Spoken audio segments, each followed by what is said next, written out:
So, greetings, dear friends. I'm hoping that this live stream is actually going to reach you, those who normally tune in. Slight technical hitch, but hopefully you'll be receiving this, if not live, then soon. I see one person's arrived, so that's very reassuring. Hi, Manal, welcome. So, yeah, I'd like to present a sutta, teaching from the Buddha today, very profound teaching, and just allow people to arrive. While people are coming in, I'll just mention that this teaching is from the Samyutta Nikaya, chapter 15. And it's a series, actually, of teachings, which I'd like to bring in for us today. I'll read one of the suttas and mention the others as they relate to this sutta.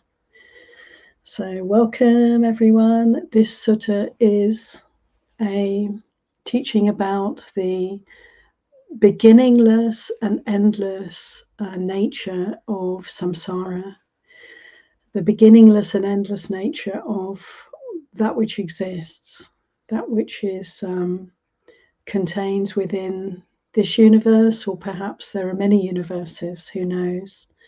All that is, all that we know, all that we can perceive through the sense doors, everything in our experience basically has the quality of, when we try and trace it back, go back into the past to see the causes of our experience in the present, there is a kind of no limit to how far we can go back. And equally, when we project forward into the future, there is no end to those possibilities. And this is something, we can consider in many different ways. But first, I'd like to read the sutta to you and invite you all to take in the sutta very fully. So in order to do this, we can close the eyes and come into the body and just allow the attention to rest and settle into the space that we've just entered. So whatever has been happening leading up to this point, we can allow ourselves to put it aside and really enter this moment. It's very good to receive the Buddha's teachings with an attitude of gratitude and an attitude of respect, and therefore not to have anything else being given precedence. This is the Dhamma from the Lord Buddha. Let's receive fully and enable ourselves to benefit fully, therefore, from these teachings. So I'm going to pause for a moment to settle, to arrive, to enter the space.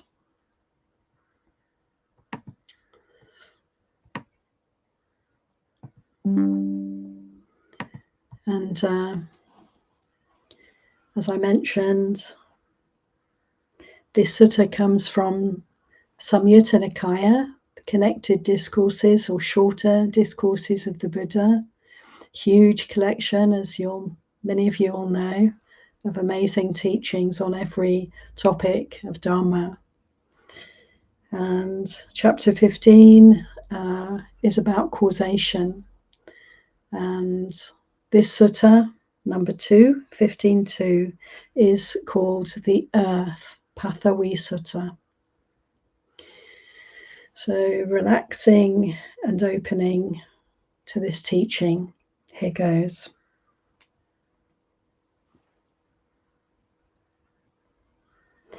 At Savatthi,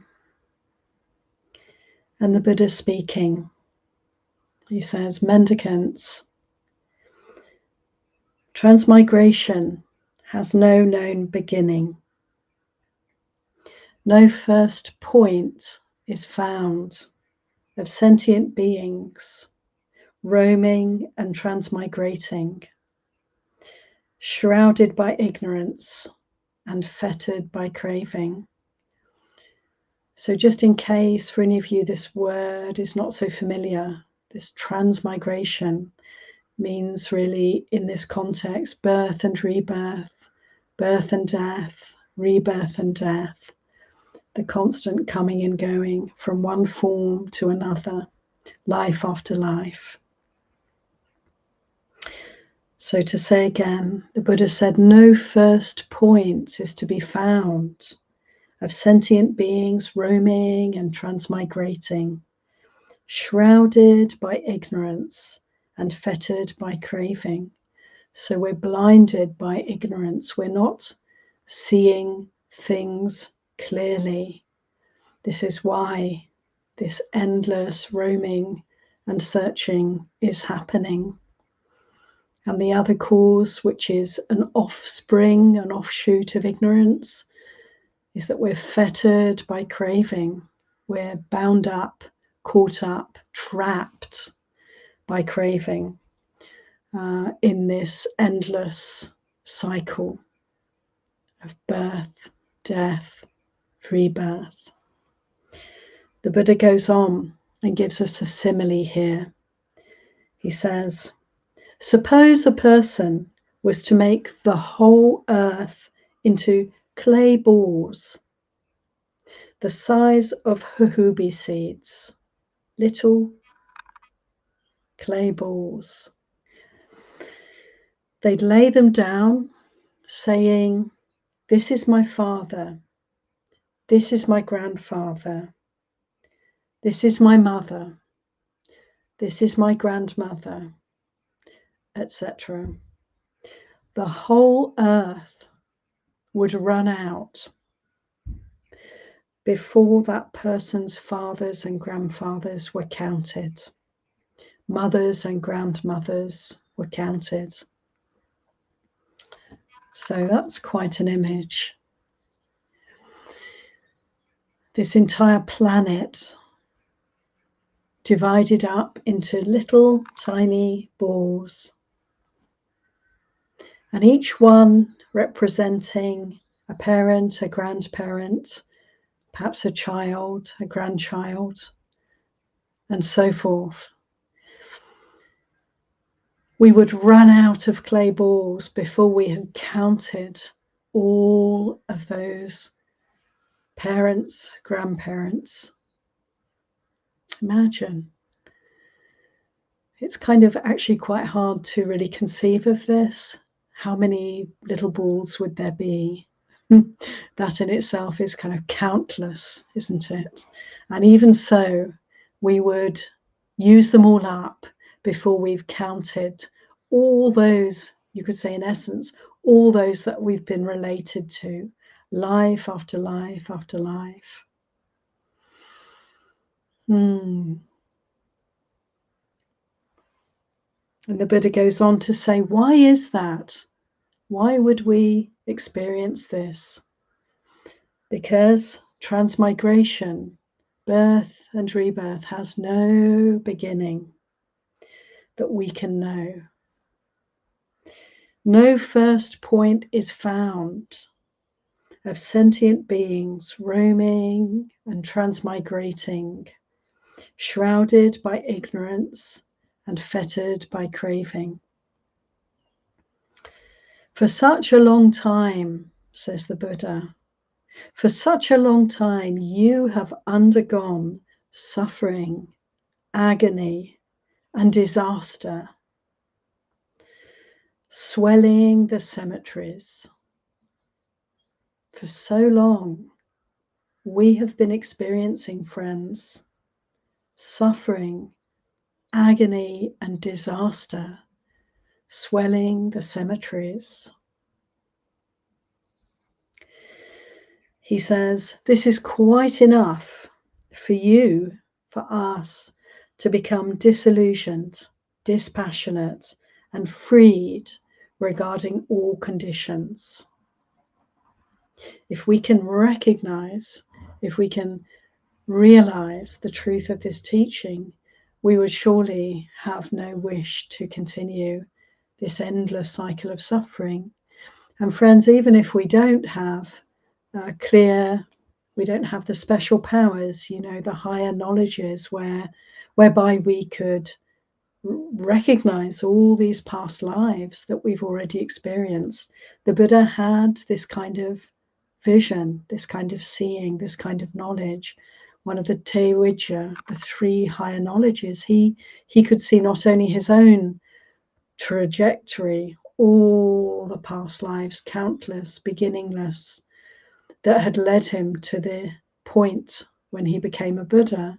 He could also see all other beings having the same endless, beginningless cycle of suffering. And of course, the third special power or higher knowledge is that of liberation, of seeing the cause of suffering and letting go of the cause of suffering. So we may not have these attainments, we may not have these higher knowledges, but we do have the Buddha's teachings. And this teaching is really telling us, giving us a sense, enabling us to perhaps consider the endless nature of samsara. And if we can only recognize the kind of weariness that it entails, then we may have a sense of wishing to turn away from desire, turn away from suffering, reveal the truth, let go of ignorance, come to rest, and throw off this endless compulsion to keep coming back for more,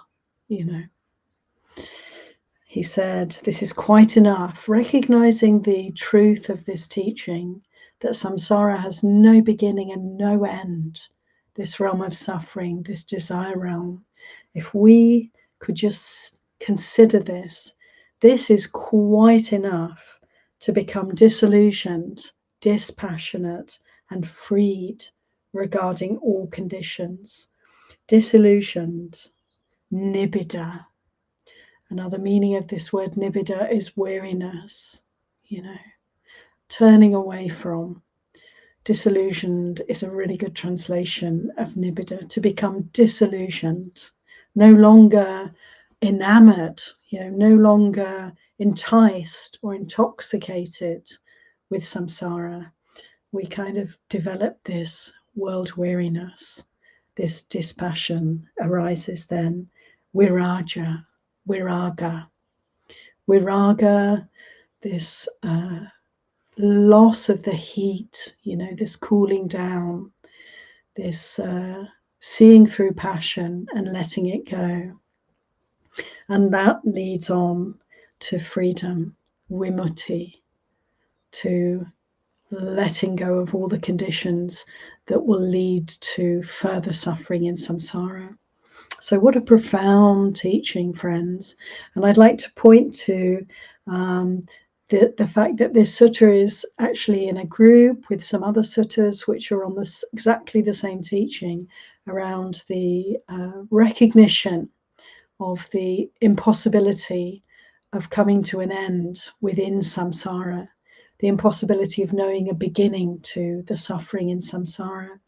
The Buddha also compares this to, imagine you have the entire planet is turned into twigs and sticks and pieces of wood, and you pile them up, and each time you add a piece of wood, a twig, or a stick to the pile, you consider this was a father I had, this was a mother I had, this was another mother, another father.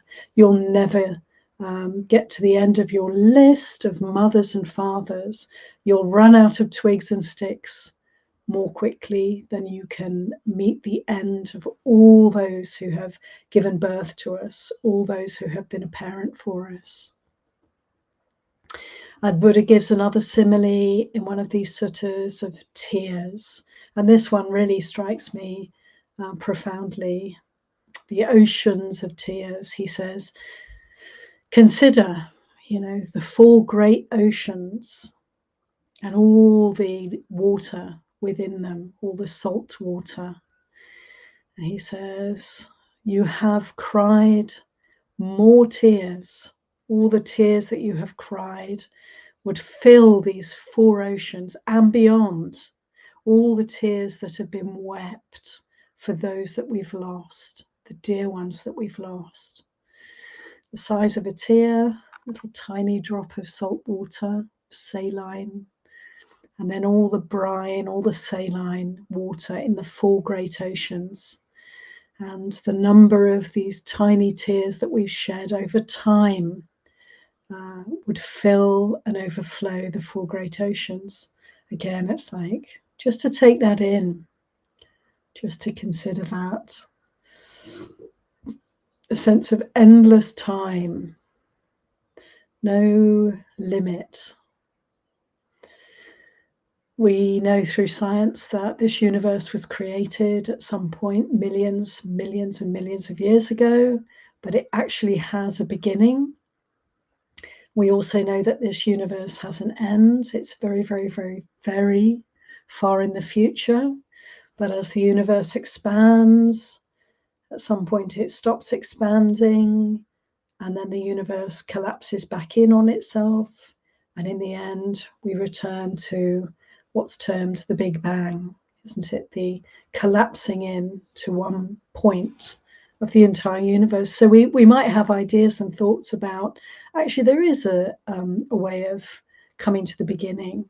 The beginning was the Big Bang, and the end will be this collapsing in of the universe that science tells us is actually something we can understand, we can calculate, and we can perceive through our incredible intellects and scientific abilities, instruments and goodness knows what. This has been discovered. And yes, that is very interesting. In the Hindu mythology, we have the story of Brahma, the great god, the creator god. And in the Vedas, we learn about Brahma lying down and sleeping. And we're told that his every in-breath is the creation of a universe. A universe comes into being with the in-breath of Brahma. And then as Brahma breathes out, the universe comes to an end. So this entire story of the Big Bang leading to our universe expanding infinitely, but there is a limit. There's a point where the expansion stops, and then the universe collapses back into one point. Everything ends. One breath of Brahma. In the Hindu mythology, this is really interesting, that there was an understanding perhaps of the nature of the universe through spiritual means, who knows, but there was an understanding that the universe is like one breath, breathing in, expansion, breathing out, letting it all go, collapsing into nothingness. How interesting. But even so, the Buddha's telling us something beyond even this grand scale of reality, that in fact samsara is beginningless and endless. There are perhaps many universes, friends. We know there are many in the Buddhist cosmology, 31, so many planes of existence. There's so much more to reality, to the material realm, than we can possibly perceive. I like to take the Buddha's teaching to heart and just simply accept that he's telling us there's no limit, there's no end, there's no beginning and no end to samsara. And so then the tears that have been shed in whatever forms, how many countless lifetimes, incalculable eons, those tears that we've shed at the loss of loved ones would fill the 4 great oceans and beyond. There's one final sutta in this sequence where the Buddha compares the beginningless and endlessness of samsara to the mother's milk that we have drunk. Imagine all the milk that has been drunk in our infant state, as babies, being born again and again and again, and all the milk that has been drunk would fill the 4 great oceans and beyond, still more. So these contemplations are very helpful, I find, just to give us a sense of perspective and to give us a sense of a kind of pointing towards letting go, towards developing nirodha, viraga, vimutti, developing dispassion, developing weariness, developing a sense of disillusionment. And we can recognize that, yes, there's gratification to be had in this life, in the sense realm, sure. We can experience a lot of sense pleasure, delight, even. There is gratification to be found here, but there is also danger. The danger being that all the pleasant, enticing, enjoyable, agreeable experiences come to an end. And there is suffering in that. There is suffering in suffering, and there is suffering in pleasure. The suffering in suffering is obvious and apparent to us, and we can feel very disillusioned and world weary with that. But there's also the suffering of pleasure's end, the impermanent nature of all the pleasant things that can be experienced. They all come to an end, and then we suffer. And this suffering is perhaps hidden at times, but let it be remembered, let it be noted, noticed in our day-to-day lives, that there's no holding to anything permanently agreeable here. There's no opportunity or chance to feel perpetually well and good. No, not at all. There's always suffering in the background. And this is not to be morbid, it's just the way it is.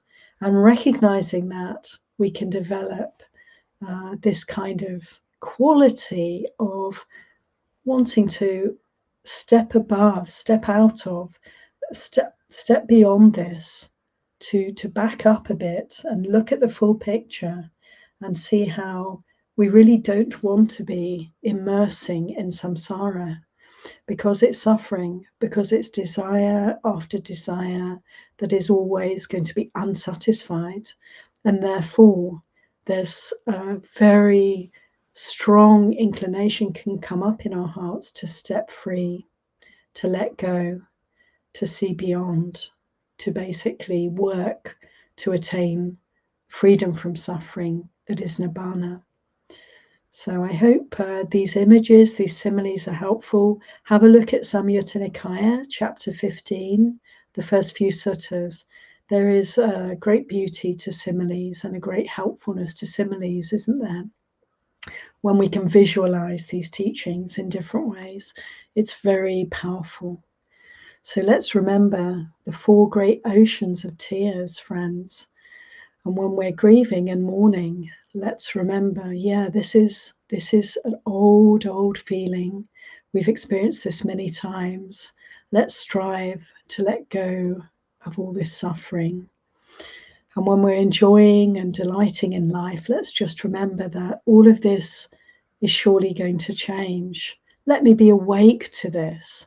Let me not be lost in the sense realms when there's pleasure happening, good feelings are being experienced. Let's not get lost in this, because we can recognize that we'll suffer more if we're not recognizing the impermanent nature of all experience. And again, see how the nibbida, the weariness, the disillusionment, the viraga, the dispassion, the turning away from, the letting go can happen for us. And then we can free our hearts from the fetters of samsara. Ewan. So thank you for your patient listening. And thank you all for being here. I'd like to invite you, if anyone would like to reflect in the chat, make any comments, or ask any questions about this teaching or any other Dharma teachings that are present for you. And if you have any questions about the practice, about the teachings, we have a little bit of time. We've got about half an hour, so I'll look out and see if there are any questions. Big welcome to you all. For those who've written in the chat already with greetings, warm greetings to you too, and thanks for being here. My voice is a bit hoarse. I've just literally come back from the hospital with my father, just made it in time. Very good teaching, very good experience to be with elderly people, to have many health issues, and to be really facing, the end point of this lifetime. It's just very immediate for me, the sense of nibbida, the sense of seeing that, like in our youth, in our early days, we're full of energy and life is all ahead of us, and we're enthusiastic about this and that in the future, planning and strategizing for the life. And it's a very, very interesting stage of life if one can develop some mindfulness around it. But often when we're young, we're too busy, immersed in samsara. As we get older, friends, isn't it the case that we start to develop more physical issues? We start to have had experiences of maybe disappointment, disillusionment, things not going as well as we would have liked, perhaps failure, perhaps despair, distress. We have more challenging experiences as life goes on. Sometimes younger people also have many challenges, but oftentimes it's later in life that we start to have to face really significant dukkha, significant suffering. But of course, this is something to actually be thankful for. Be thankful for the chronic illness. Be thankful for the losses. Be thankful for failure, for disappointment. Why? Because it wakes us up. It gives us a chance to kind of begin, isn't it, to extricate ourselves from the desire realm, because we're disappointed in it, because we see the suffering in it. First noble truth of the Buddha. And what's best of all, really, is if we have an inclination towards the Buddha's teachings without a great deal of suffering in our lives, so that when the suffering does inevitably come, we're ready, we're welcoming, we're interested. We know how to work with sickness, we know how to work with loss, we know how to work with dying. We're practicing, and we're here for it. We're here to fully experience dukkha. And in this fullness of our experience that's possible with mindfulness, with the practicing the Eightfold Path, we can really fully let go, friends. And we can recognize that we don't have to keep compulsively repeating again and again, life after life, the same patterns of suffering. So what a blessing we have these teachings. And these particular suttas are very powerful for us, very meaningful for us to contemplate the beginningless and endless nature of samsara. There's no end to this suffering unless and until we develop the Eightfold Path factors and look deeply into the causes of suffering here and start to extricate, pull out at the root the causes of suffering. So I'll just see if there's any comments, questions, particularly that come up for any of you today. I have one question here from Bhavani.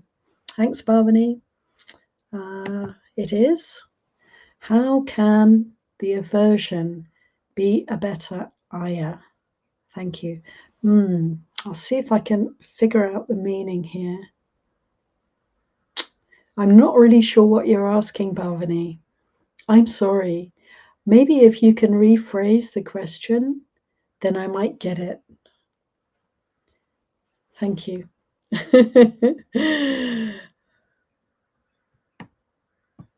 And Kit, I'd like to share Kit's comment with you all. This sutta also reminds me to be kind to myself when I do repeat patterns. If I've had lifetimes of tears, I've had lifetimes of habit building. Of course, it's hard. Yeah, thank you, Kit, for that beautiful, compassionate statement. And I really feel it's very helpful for us all to recognize, yeah, this is not easy. It's not easy to come out of these deep-rooted ways of thinking, feeling, understanding, tinged with ignorance that are the cause of our endless repetition of habits. And we can be kind to ourselves. We can be gentle with this because, you know, as my teacher Goenkaji would say, you know, some habits are like a line drawn in the sand. They're quite easy to let go of, to move through. Others are like a line drawn in a rock, you know, hewn out of a rock, deeply ingrained in us. And so we can really recognize that, yeah, sometimes we'll work with some unfortunate habit, some pattern, even a fortunate habit, to recognize it as a habit, as a kind of being on automatic pilot. And we wake up to that. And so these habits start to fall away.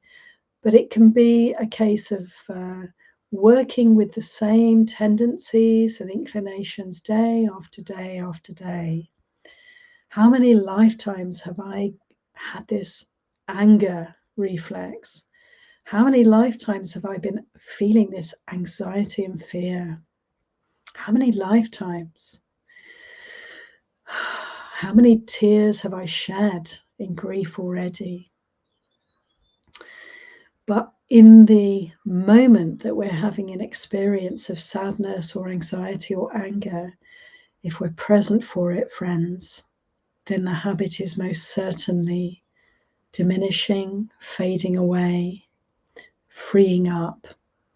And we can really take heart and remember this because it can seem endless. It can seem as if things will never change, that some tendencies are so reflexive, the reactivity comes in so quickly. How can I get a handle on this? But actually, as Kit says, let's be kind to ourselves. Let's be compassionate. Let's realize that at least we're seeing the patterns. At least we're aware of the endless nature of this, that, or the other compulsion, habit, or way of behaving that feels like a prison for us. At least we're aware of that. And yep, every moment of this awareness is a moment of letting go of suffering. It's a moment of opportunity. It's a moment of nibbida, actually, a moment of disillusionment. And it inclines our hearts gradually towards freedom. So yeah, thank you, Kit, for that really important point, just to see that, yeah, we're working through lifetimes of suffering, countless lifetimes, countless tears that have been shed. So we can be patient here. We can be kind around this. We can have compassion and just keep practicing, keep going. We're surely eventually going to come to an end of this suffering through insight. Okay, back to Bhavani. Thank you, Bhavani, for rewriting your question. How can the aversion be a feta ayah? Okay, thank you. Well, aversion is a feta for sure for us. What is aversion? It's almost like the opposite of, or the other side of the coin of desire or liking, right? Wanting, not wanting. They're two expressions of ignorance, two manifestations of ignorance. And one is the wanting, yearning, leaning toward, and the other is the moving away from, wishing to get away from, wishing to get rid of. Aversion, hatred, irritability, negativity. And so aversion is surely a fetter. I think there's an important difference between aversion, just that not wanting energy, and nibbida, which is a turning away from through insight, through clear seeing. So when we're caught up in aversion, we're really trapped in habits, in patterns, in the beginningless and the endless suffering of samsara. When we are aware of aversion in the body, in the heart, in the mind, and we're present for it, willing, to feel it fully, feel the effect of hatred, feel the effect of anger, not act upon it, not create more suffering out of it, but be present for these difficult experiences. When we can do this, we can start to experience nibbida. We can start to experience a weariness. And we start to turn away from these reactive, negative experiences through insight, through fully allowing them to manifest. There's a natural turning away. And so nibbida arises, viraga arises, dispassion arises, and we see the fading of these habits. And then the next time there's a trigger and the same anger or hatred come up into the heart, they're just that little bit less strong, we're a little bit more resourced. We have a little bit more ability to notice quickly what's happening, and again to come to experiencing fully what's going on here. What is this? Ow, this is suffering, this hurts. I so don't want to keep repeating this pattern. So we can notice the difference between aversion and between the turning away, the disillusionment that is nibbida. One has a knee-jerk response to it. It's a reactive pattern, and the other is an insightful understanding. I'm not sure if that totally meets your question, Bhavani, so just let me know if not, and we can explore further. Thank you for that. So, yeah, BC67 has a question. Thank you, BC. My mind is often not my friend, as it often warns me of impending doom that doesn't come to pass. This has improved through retraining, but it still exists. Do you have any thoughts on this? Thank you, BC67. Yeah, that feeling of impending doom, or that we could call it sankhara, that mental formation, that construct in the mind that has the feel of impending doom to it. How many of us know what BC is talking about? I certainly do, and it's a hard one. Yeah, like a weight in the base of the belly, or a sense of dread. It doesn't come to pass. We're still here, right? And then this feeling, this ideation, this experience can come up again and again. My sense is this can be a friend, and it doesn't have to be a problem for us. Now, that's a tough thing to say, but I'm sure you can appreciate this, BC, that everything that we experience in this mind and body is helping us. It's pointing us to the way, to nibbana, to the goal. It's keeping us on the path. So it's an experience that's very hard to be with. It's always going to have some aspects in the physical experience, bodily experience, that could be very useful to tune into. So to really open to what is felt when this thought, this feeling is present in the mind, this mood or this experience is present in the mind. How does it manifest in the body? What is felt in the body? So this is one way of working really deeply with this experience. Examine, explore, investigate the breath and the body in relation to this sense of impending doom, and let it be your practice. Befriend it. So when the feeling is present, let's really investigate it. Investigation of Dharma is an awakening factor. It's an enlightenment factor for us. So to sit with it, meditate with it. You can even, if it comes up at certain times when it's difficult to relax and be open to it. Say if you're at work or with family, it can come up. Okay, when you meditate, if it doesn't come up naturally in your meditation practice, and the chances are that it will, but if it doesn't, you can actually bring it to mind. Let's see if it's present now. And let's see how it manifests now, and just work with that. And it can be both interesting if you can notice immediately that feeling is present for you and work with it in your meditation practice, or if you notice that actually it's not present when I'm meditating. All of this giving us insight. But when you do have the chance to investigate deeply and turn towards this, and let it come up again and again for you, and it will teach you the Dhamma. It will lead you to liberation for sure, with mindful attention and with great compassion. Thank you, BC, for this question. Okay, we have a comment here I'd like to share from Karuna.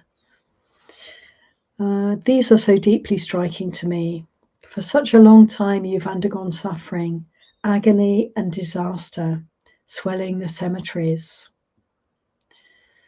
Given the urgency to escape samsara, I can't help feeling aversion or disappointment when other Dhamma friends or even monastic Dhamma teachers say it's okay to enjoy sense pleasures or relax our efforts to the path.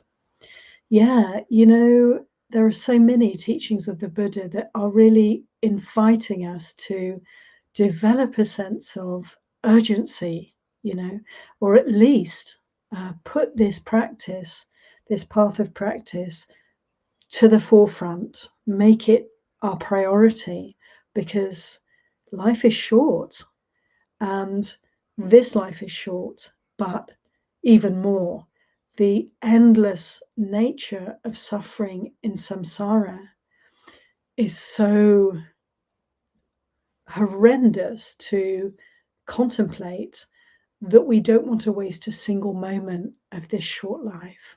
So friends, these teachings are indeed an invitation to really wake up to our predicament here and to put all effort into the practice. And it is, Karuna, I agree with you, very powerful to hear from the Buddha. For such a long time, you've undergone suffering, agony, and disaster, swelling the cemeteries. It's like this is the one who knows, who's telling us, looking at us, and telling us, hey, this is something you really need to know. This is the most important thing to recognize. So, I would say enjoyment of sense pleasures is like part of nature in some regard. Have a nice meal, we enjoy it. Lie down to rest at the end of a long day of service, and enjoy that relaxation, the space and peace at the end of the day. There are so many ways in which we enjoy sense pleasures. It's not to beat ourselves up about that, but it's more like to recognize, yes, there are pleasures in this realm. There is pleasure and pain here. But let's remember, when there's pleasure, it always has the kernel, the seed of pain within it. And this is not to be miserable and curmudgeonly about life, it's to be realistic. So when I'm enjoying a good meal, I'm just not getting caught up in that enjoyment. I'm not getting bowled over or, immersed in that enjoyment, because it's just a moment of sense pleasure, and soon enough it's going to be over. So let's not get kind of entangled then in samsara. There can be an experience of pleasure, and there can be an understanding of its fleeting nature in the same moment. And so when it comes, pleasant, and it goes, no problem. Kiss the joy as it flies. It's not to deny pleasure, but it's more like to put it in the right perspective and to strive for liberation in every moment. So yes, Karuna, I really appreciate your comment, and I really recognize that you're really pointing to, let's make effort. Let's really bear in mind at all times, as the Buddha said, always consider death. Don't forget. And that's so helpful. It's like, I laugh because for me, there's often a sense of having to say, oh, and that can sound quite morbid, but actually it's not morbid at all. It's just true. So it's good to recognize cessation. The end is nigh. The sense of impending doom is in some ways realistic, BC. There is a horizon, and that horizon is death. There is in this lifetime that understanding that it all has to come to an end. It's worth really considering this and bringing it in so that we can fully practice, which means live to the full, be mindful, be present for every moment, make the most of every opportunity to keep learning, to keep developing, to keep letting go, which is the inevitable consequence of clear seeing, of being fully present, fully here for our experience. So far from being morbid, our death is our teacher. Illness is our teacher. The impending sense of doom is a teacher. There's something very valuable here. And so, yeah, Karuna, to be making effort on the path is our joy. It's the way to live life in the best possible way, and to, appreciate sense pleasures, but not to give them the time of day, really, not to give them any grasp on our hearts. And in a way, when we see clearly, we can recognize with sense pleasures that the heart will turn away from, disincline towards them, certainly not seek them, and when they appear, not be fooled by them. Thanks, Karuna. BC, good. I've answered your question. Thank you, Bhavani. I'm glad that made sense and was an answer for your question too. So, dear friends, we don't seem to have any more questions at the moment or comments. I think this is probably enough for this morning. So much to consider and contemplate. Allow me to invite you again to have a look. Get Sutta Central up before the end of the hour, or open the book, Samyutta Nikaya, chapter 15, and have a look at these first few suttas. If not now, then later, to give time to contemplate these teachings, to really let them percolate through the mind and body and inform our practice. And right there, isn't it, Karuna? Right there is the encouragement to keep going with the practice, to keep making right effort, and to reach the freedom, full freedom, real freedom from suffering, which comes through understanding the Dhamma, understanding dukkha, understanding what this life is really for, and the danger of not opening up to our potential to realize Nibbana. So I hope these words can be some encouragement to you. And thank you all for your practice, and thank you for being here today. Ewam. I'd like to finish by paying homage to the Buddha, Dhamma, and Sangha. Please join in if you'd like to. Namo tassa bhagavato arahato samma sambuddhassa. Namo tassa bhagavato arahato samma sambuddhassa.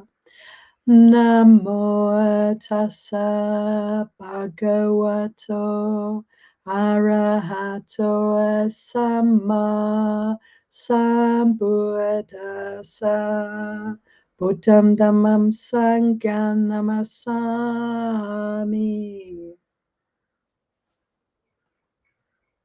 Homage to our great teacher, the Buddha. Thank you, friends. Take care. Goodbye.